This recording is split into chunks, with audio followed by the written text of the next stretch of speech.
Today, I'm going to tell you some important facts that maybe you'll be hearing for the first time. Facts that the media does not show you. I will talk about the man that many of you do not know very well. I will talk about the man that many people in the West have the wrong idea about. I will tell you about the man that God chose to be the final messenger of his message. The man who got sent as a mercy for mankind and for all that exists. I will tell you about the man that was known amongst his enemies in Mecca as the truthful and the trustworthy. I will tell you about him so that you can judge for yourself and ask yourself, was this person a liar and criminal that ignorant people have accused him of being? Really, for me, it's difficult to know what I should begin with. His patience, his integrity, his mercy with his enemies, his mercy with Bedouins, or his mercy with children, or his mercy with animals. Yeah, even animals. The Prophet Muhammad was so merciful that if he saw a cat while he was washing himself before going to prayer, he would lower his bowl of water down for the cat to drink from. He emphasized that people should always be considerate of their own mental state. He said, do not stare at a leper, because that would remind him of his affliction and hurt him further. There was once a Bedouin that came to the Prophet Muhammad, wanted to catch up with him. And when he got close to the Prophet Muhammad, he pulled him aggressively by his dress in such a way that the dress rubbed hard against his neck, leaving a mark. So what exactly did this Bedouin want? He said to the Prophet, "Oh Muhammad, give me some of the wealth that Allah has given you." What? Is this a good way to ask someone for money? What would you do if someone asked you to give the money in this way? If the Prophet Muhammad was an angry man and criminal as is accused by ignorant people, how would he have treated this man? If he wasn't an angry man and criminal, he would destroy this man immediately, or at least would tell him, get lost.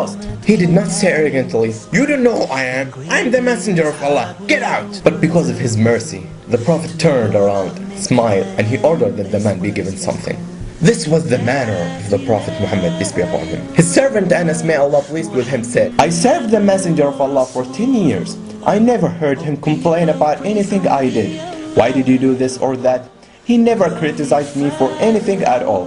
By Allah, he never even said to me off." And his wife Aisha, may Allah pleased with her, said, "The messenger of Allah never complained about food.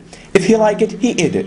If he didn't like it, he simply left it. He did not say, 'Why don't you cook something?' He would not make problems and stress for his wife because of that. Rather than that, he would just say, 'In this case, I'm fasting.'" The Prophet was gentle in his speech, and he always spoke softly. He respected whomever he was talking with, even if this person was one of his enemies. When the Prophet began to call the people to Islam publicly, the unbelievers from his tribe were outraged because they felt this new religion insulted their ancestors and the idols they worshipped. And because they were scared of the message he brought, they decided they would approach him and offer him some things to stop his message. And they sent one of their elders called Utbah to converse with the Prophet Muhammad. Utbah got up and went to the Prophet Muhammad, and he found him sitting tranquilly. Then he came up to the Prophet Muhammad and said, "Oh Muhammad, who is better, you or Abdullah?" Abdullah was the father of the Prophet Muhammad, and he was not Muslim. The Prophet Muhammad remained silent in respect for his father. Then Utbah said, "Who is better, you or Abdul Muttalib?" Abdul Muttalib was the grandfather of the Prophet Muhammad, and he was not Muslim. The Prophet Muhammad remained silent in respect for his grandfather. Utbah started to become angry and said, "If you think that they are better than you,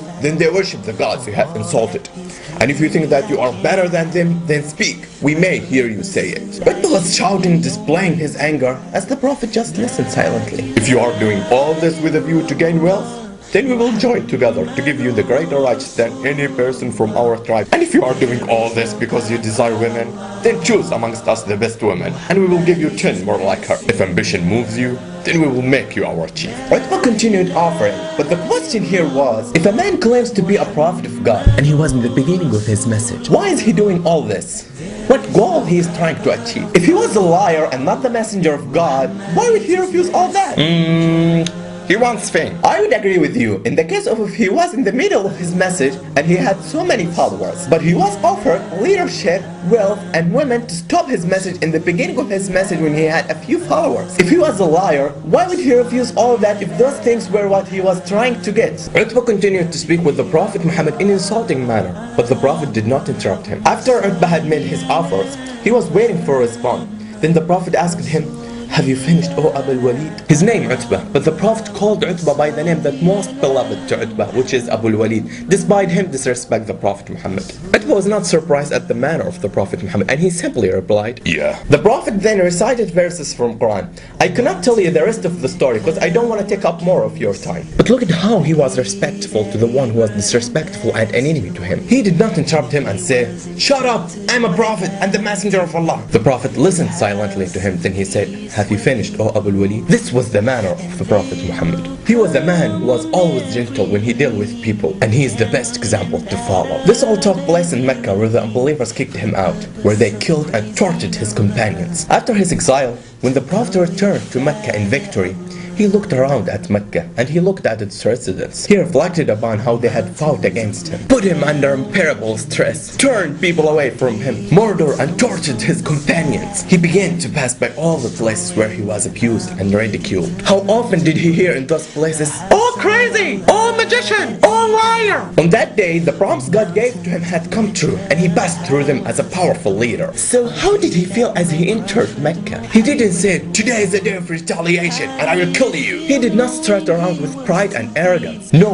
instead, he bowed his head in humility and reverence to his Lord upon witnessing the victory that Allah has blessed him with. He had the chance for revenge, but he did not take it out because of his mercy. This was the manner of the Prophet Muhammad. وَمَا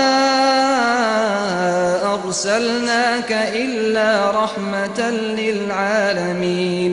Could this person be a liar or criminal as the ignorant people have accused him? And why should he lie? He didn't look to glorify himself. All that he was doing was telling what was revealed to him and calling people to worship the one and only true God. The same message as that to all the messengers before him: Noah, Abraham, Moses, and Jesus, peace be upon them all. He did not command people to believe in him only.